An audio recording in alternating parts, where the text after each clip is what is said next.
சிறிய இடைவேளைக்கு பிறகு மீண்டும் கிஸ்கால் டிஎம்டி கம்பிகள் வழங்கும் கேள்வி நேரம் நிகழ்ச்சிக்கு உங்களை மிகுந்த அன்போடு வரவேற்கின்றேன். இலங்கை இறுதிக்கட்ட போர் குறித்து ஐநா தன்னுடைய அறிக்கையை தாக்கல் செய்திருக்கிறது. அந்த தளத்தில் விவாதித்துக் கொண்டிருக்கின்றோம்.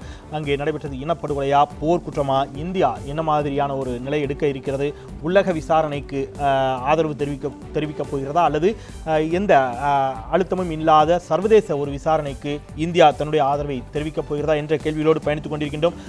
திரு சீமான், இந்தியா தன்னுடைய நிலைப்பாட்டில் இந்த 30ஆம் தேதி இறுதிக்கட்ட வாதம் நடைபெற்று வாக்கெடுப்பும் கூட நடைபெற இருக்கிறது. இந்தியா தன்னுடைய நிலைப்பாட்டை என்னவாக எடுக்கும் என்று நீங்கள் நினைக்கிறீர்கள், எடுக்க வேண்டும் என்று விரும்புகிறீர்கள்?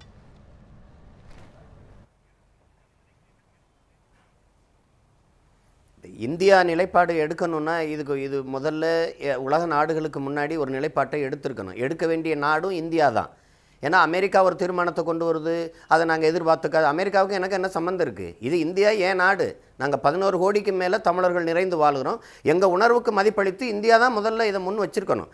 ஆனால் என்ன நிலைப்பாடை எடுக்கணும் அப்படின்னா, நீங்கள் பாருங்கள், எந்த நாடுமே இனப்படுகொலைங்கிறது ஏற்க மறுக்குது.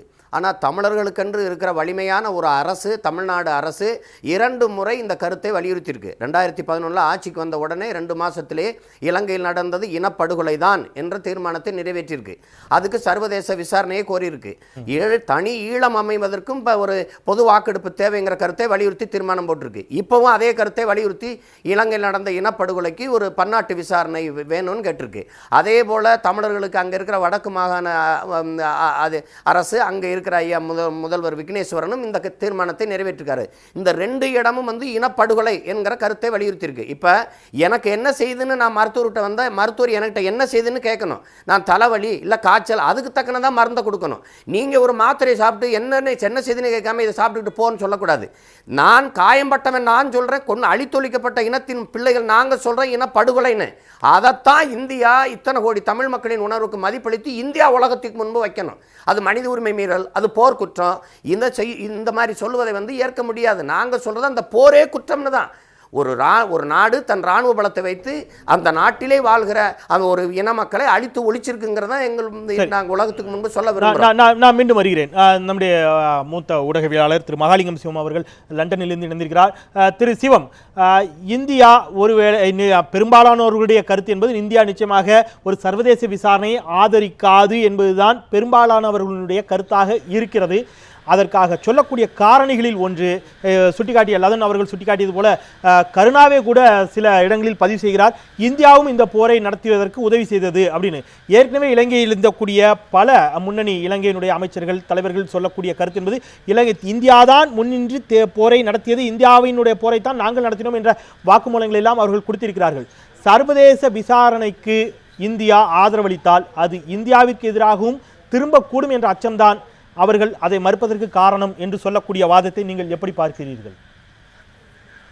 அதிலே ஒரு உண்மை இருப்பதாகத்தான் நான் நினைக்கிறேன். இந்தியா நேரடியாக இல்லாவிட்டாலும் இந்த யுத்தத்திலே ஒரு அனுசரணையாக இருந்தது என்பது அது தமிழ் மக்களுக்கு எதிரான விதத்திலே இந்தியா செயல்பட்டதாக எவருமே நிச்சயமாக கூற முடியாது.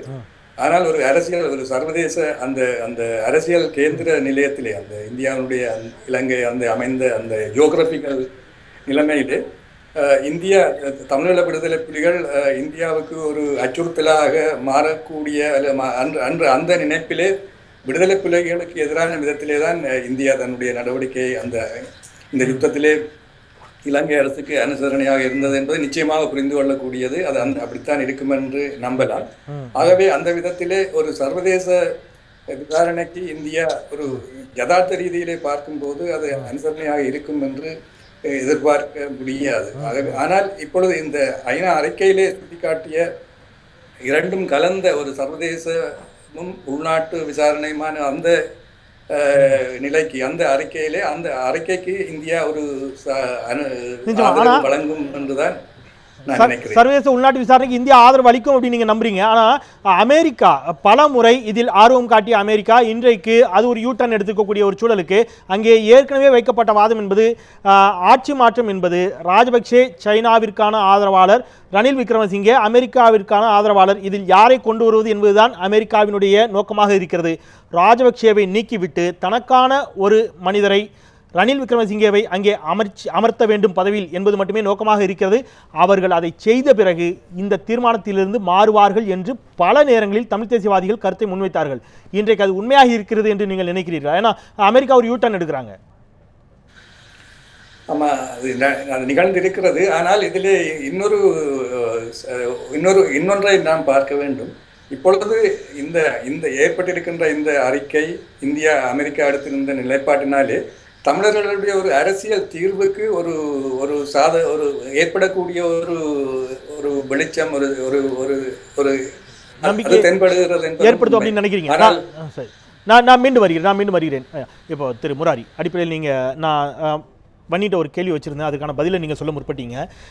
ஏதோ ஒரு இடத்துல போர்க்குற்றம் அப்படின்னு வைத்துக்கொண்டாலோ அல்லது இனப்படுகொலை ஏதோ ஒரு வார்த்தை, நீங்கள் அக்கௌண்டபிலிட்டி, ஓகே, அதை யார் காரணம் அப்படிங்கிறதுல முன்னால் நின்று போராடிய ஏதோ 2 சிப்பாய்களை தண்டிப்பது என்பது சரியாக இருக்குமா, அல்லது போருக்கான காரணகர்த்தர்கள் அவர்களை தண்டிப்பதற்கு இந்த அறிக்கை போதுமானதாக இருக்கிறதா? அதற்கு என்ன செய்ய வேண்டும்? நான் முதல்ல சொல்லிட்டு இருக்கேன். If you have to fix responsibility highest level, Rajapakse, President, Armed Forces Chief, then Defense Secretary Gotabaya, then Army Chief Fonseca, இவங்க 3 பேர் தான் ரெஸ்பான்சிபிலிட்டி எடுக்கணும்.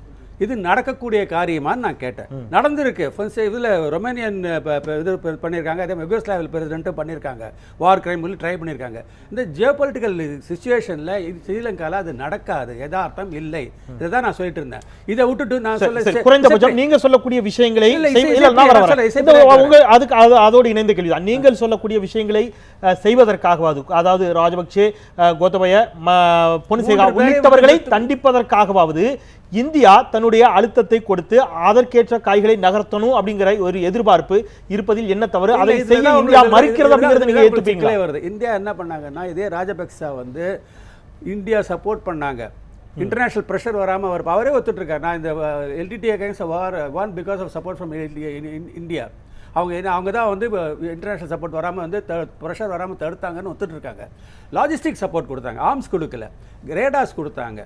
இந்தியாவோட நிலைப்பாடு நீங்கள் பார்த்தீங்கன்னா, என்றைக்கு எல்டிடி ஏர்ஃபோர்ஸ் வந்ததோ அதுக்கப்புறம் நமக்கு இங்கே நியூக்ளியர் ரியாக்டர்ஸ் எல்லாம் இருக்குது, நமக்கு த்ரெட்டுன்னு சொல்லி பியூர்லி இந்தியன் செக்யூரிட்டி பர்செப்ஷன் அப்போ தப்பாக ரைட்டாங்கிறது வேறு சமாச்சாரம். ரொம்ப நாளாக எல்டிடி மாதிரி ஒரு ஃபோர்ஸ் இருந்தால் தான் சிங்கிளாக ஹார்ட்லைனர்ஸுக்கு ஒரு செக் இருக்குன்னு நம்ம இந்தியாவோட பாலிசியாக இருந்தது. இப்போ அது போயிடுது. எல்டிடி போனதுக்கப்புறம் இப்போ எப்படி அவங்களுக்கு லீவரேஜே இல்லாமல் போயிடுது. That's side issue. But security கன்சர்ன்ஸ்க்காக அவங்க பண்ணிட்டாங்க. அவங்க இந்த நிலைமையில் ராஜபக்சே என்ன சொன்னார்னா, எல்டிடி ஒழிஞ்சிட்டா என்ன 30+ அதுக்கு மேலேயே கொடுக்குறேன்னா அந்த வாக்கு மீறிட்டார். அதுக்கப்புறம் சைனா சைடு போனதுக்கப்புறம் ஏன் அமெரிக்கா ரணில் கொண்டு இந்தியாவுக்கும் இன்ட்ரெஸ்ட் ரணில் கொண்டு வரதில்லை. அடிப்படையில் செய்ய வேண்டிய இந்தியாவுக்கு ஒரு ரோல் இருக்கும். நீங்க இவர்கள் தண்டிக்கப்படணுங்கிறதெல்லாம் தாண்டி அந்த அறிக்கை ஒரு வார்த்தையை ரொம்ப கவனமா சுட்டி காட்டுகிறது. தமிழர்களுக்கு எதிராக நடைபெறும் நிகழ்வுகளை, கொடுமைகள் நிறுத்தப்பட வேண்டும். தமிழர்களுக்கு எதிராக நடைபெற்றுக் கொண்டிருக்கக்கூடிய, தட் மீன்ஸ் இப்பவும் நடக்குது அப்படிங்கறத அந்த அறிக்கை சுட்டி காட்டுது. நான் அதை தான் சொல்ல வரேன். அந்த அறிக்கையுடைய வாசகங்கள் தமிழர்களுக்கு எதிராக தொடர்ந்து நடைபெற்றுக் கொண்டிருக்கக்கூடிய கொடுமைகள் நிறுத்தப்பட வேண்டும் அப்படிங்கிற ஒரு வார்த்தையை வைக்கிறாங்க. அப்போ இன்னமும் அங்கே முழுமையாக வீடுகளை இழந்தவர்களுக்கு வீடுகள் கொடுக்கப்படவில்லை, ராணுவம் பெரும்பாலான இடங்களை ஆக்கிரமித்திருக்கிறது போன்ற வாதங்கள்லாம் வைக்கப்படுகிறது. இதற்கான நகர்வுகளை கூட இந்தியா செய்ய மறுக்கிறது அப்படிங்கிற வாதம் பண்ணுவாங்க சார். டிமானிட்டைசேஷன் சார், இப்போ எல்டிடி கிடையாது சார். அவங்க வேணும்னே அந்த போகி வச்சு ஆர்மி வச்சுருக்காங்க. எக்கச்சக்கமாக ஒரு 70% ஆர்மி அங்கே இருக்காங்க. ஆர்மி இருக்கிறதுல இந்த சிவிலியன்ஸ் அங்கே போக முடியாது. இதெல்லாம் ஈஸிலி சால்வபிள் இஷ்யூ. அவங்க டிமிலிட்டரைஸ் பண்ணணும்னு சொல்லி சொன்னாங்க. ரணில் பண்ணதெல்லாம் ப்ரீவியஸ் கவர்மெண்ட் சார். அதான் நீங்க புரிஞ்சுக்கணும். அதுதான் கேக்குறேன். பண்றதுல உங்களுக்கு இதுவே இல்லை. அவங்க பேர்ல ப்ளேம் பண்ணிட்டு வித்ட்ரா பண்ணுவாங்க. இல்ல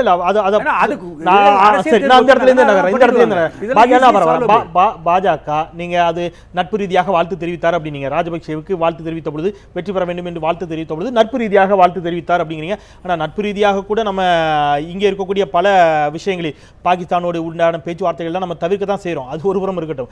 நட்பு நாடு என்று இலங்கையை சொல்லாதீர்கள். இது யாரோ ஒருத்தரோ அல்லது வன்னி அரசோ சீமானோ சொல்லல. 7 கோடி தமிழர்களினுடைய பிரதிநிதியாக தமிழக சட்டப்பேரவை நிறைவேற்றுகிறது 2012 ஒரு தீர்மானம். இதனைத் தொடர்ந்து இலங்கை நாட்டை நட்பு நாடு என்று சொல்வதை இந்திய அரசு நிறுத்திக் கொள்ள வேண்டும் என்றும், இலங்கை இனப்போரின் போது நிகழ்த்தப்பட்ட இனப்படுகொலை மற்றும் போர் குற்றங்கள் குறித்து சுதந்திரமான நியாயமான சர்வதேச விசாரணை நடத்தப்பட வேண்டும் என்றெல்லாம் நான் இங்கே தீர்மானம் நிறைவேற்றினேன் என்று ஜெயலலிதா அவர்கள் இன்றைக்கு சுட்டிக்காட்டியிருக்கிறார். மீண்டும் ஒரு தீர்மானம்.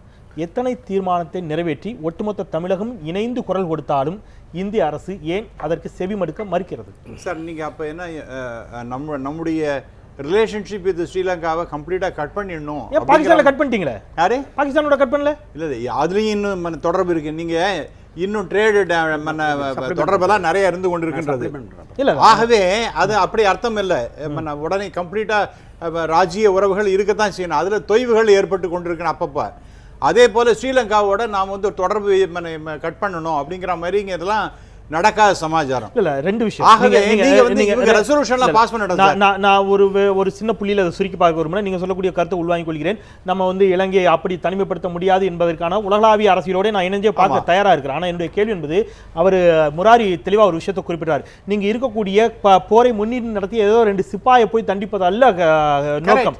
நீங்க போரை நடத்திய ராஜபக்சேவையோ அல்லது கோத்தபையோ அல்லது பொன்சேகாவையோ என்ன செய்ய போகிறீர்கள்? அதற்கு இந்தியா என்ன செய்ய போகுது? இல்ல ரொம்ப நேத்திக்கு முந்தான அவருடைய ஸ்பீச் இன் யுனைடெட் நேஷன்ஸ்ல பாத்தீங்கன்னா ரொம்ப அருமையா சொல்லியிருக்கிறார். அதாவது நாங்க வந்து புதியதாக ஒரு கான்ஸ்டிடியூஷனை தயார் பண்ணுவதற்கு ரெடியாக இருக்கிறோம். அதற்கு கான்ஸ்டிடியூண்ட் அசெம்பிளியை போடுவதற்கு தயாராக இருக்கிறோம்.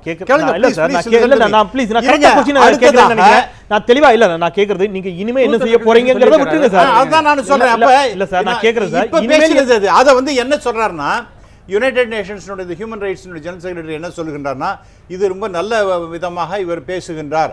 இதெல்லாம் வந்து என்ன அதனுடைய வார்த்தைகள்லாம் நான் சொல்லணும்னா, அதெல்லாம் வந்து they are all acceptable and they are all appreciable அப்படிங்கிற, அதெல்லாம் அப்ரிஷியேட் பண்ணணும் அப்படிங்கிற மாதிரி பேசியிருக்காரு. மங்கள சபரவரா பேசியிருக்கிறாரு. நான் கேக்குறது அதுவல்ல, ஏற்கனவே நடைபெற்ற நிகழ்வுகளுக்கு தண்டிக்கப்பட வேண்டியவர்களை தண்டிக்கப்படுவதற்கு, அவர்களுக்கான தண்டனையை பெற்றுக் கொடுவதற்கு இந்தியா குறைந்தபட்சம் ஒரு தீர்மானத்தை கூட கொண்டு வருவதற்கு மனம் இல்லைன்னு அமெரிக்கா ஏற்கனவே 2 தீர்மானம் கொண்டு வந்தது. அப்பொழுது அந்த அமெரிக்க தீர்மானத்தை ஆதரிக்காதீர்கள் என்று இங்கே இருந்து குரல் வைக்கப்பட்டது. ஏன்னா அதுல முரண் இருந்துச்சு ஒரு பக்கம். ஆனா இன்றைக்கு அமெரிக்கா கொண்டு வரக்கூடிய தீர்மானத்தை ஆதரிக்காதீர்கள், எதிர்ப்பு தெரிவிங்கள் என்று சொல்லுகின்ற பொழுது ஆதரிக்கக்கூடிய மனநிலையில தான் இந்தியா இருக்குது. இந்தியாவே ஏன் ஒரு தீர்மானத்தை கொண்டு வரக்கூடாது? இல்ல அதாவது அவங்க கொண்டு வர 30ஆம் தேதி கேட்ட கேள்விதான். பாஜக ஏற்கனவே தேர்தலுக்கு முன்பாக இது போட்டு கேட்டது. Please listen to me. 30ஆம் தேதி 47 நாடுகள் எல்லாரும் ஒவ்வொருத்தரும் பேச போகின்றார்கள். அதுல இந்தியாவும் பேசும்னு உங்களுக்கு நன்றாகவே தெரியும்.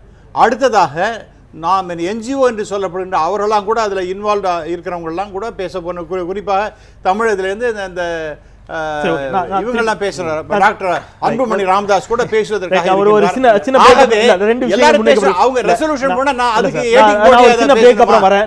சிறிய இடைவெளிக்கு பிறகு சீமான் உங்களிடமிருந்தே தொடங்குகிறேன். இடைவெளிக்கு பிறகு தொடர்ந்து வைக்கக்கூடிய வாதம் என்பது, இங்கே இருக்கக்கூடிய தமிழ் தேசிய ஆர்வலர்களும் சில அரசியல் கட்சிகளும் தங்களுடைய வாக்குகளுக்காகத்தான் ஈழம் சார்ந்து பேசிக் கொண்டிருக்கிறார்கள் என்ற கருத்து முன்வைக்கப்பட்டது. ஆனால் வடக்கு மாகாண சபையில் ஒரு தீர்மானம் நிறைவேற்றப்பட்டிருக்கிறது. அது இனப்படுகொலை, நீங்க சர்வதேச விசாரணை தேவை என்ற ஒரு தீர்மானம் வடக்கு மாகாண சபையில் நிறைவேற்றப்பட்டிருக்கிறது. புலம்பெயர் தமிழர்கள் அதை நோக்கி தங்களுடைய நகர்வுகளை செய்து கொண்டிருக்கிறார்கள். தொப்புள் கொடி உறவுகள் என்று சொல்லக்கூடிய தமிழக மக்களினுடைய பிரதிநிதியாக தமிழக சட்டப்பேரவை ஒரு தீர்மானத்தை நிறைவேற்றியிருக்கிறது. இத்தனைக்கு பிறகும் என்ன எதிர்பார்க்கிறது சர்வதேச சமூகமும் இந்திய அரசும்? பேசலாம் ஒரு சிறிய இடைவேளைக்கு பிறகு.